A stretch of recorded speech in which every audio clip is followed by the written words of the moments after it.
just like jamming your brakes on a car.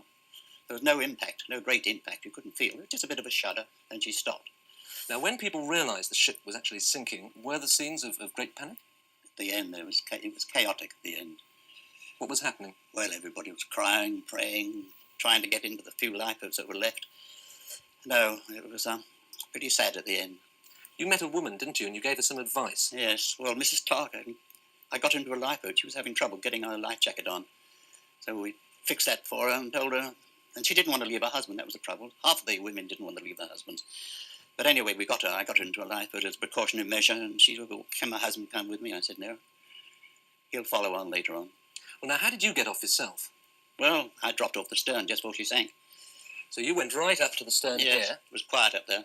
Presumably the stern was a long way out of the water by Well, she was almost vertical when I left her. I was hanging onto the board that says keep clear, propeller blades. But at the very end, I was lying on it, and then I let go, and I just missed the propellers on the way down. How big was the drop? I don't know, well over 100 feet. I believe you've still got the watch you had at the time. Yes, I have. Can we have a look at that? Yes. What time did the ship actually sink? I think she went down about 2:15. Right, well, here's the watch, and the watch says 2:20. So the watch kept going after you'd hit the water, which presumably was freezing. Yeah, absolutely. Full of ice and bits of ice floes and little bergs all around us.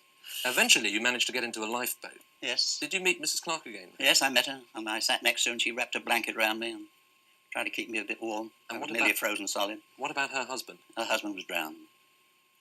What are the myths of the Titanic? Was the band playing Nearer, My God? Yes, yes. Did you hear that? I heard that. I heard that when I went forward the second time to put some stewardess into a lifeboat that I found they didn't know where to go or what to do. And on the way back, I heard the band playing Nearer, My God to Thee, and them singing. What about this theory that some of the men dressed up as women to get into the lifeboats? I don't know. I didn't see any of that. I know there were a lot of men saved. There were 80 firemen. I think there were about 70-odd stewards. And a lot of men saved. I don't know how they got away. They didn't swim. Because there were only 7 picked up. Who do you blame for this catastrophe? I blame the bridge. I think a lot of the blame was on Bruce Ismay, the chairman.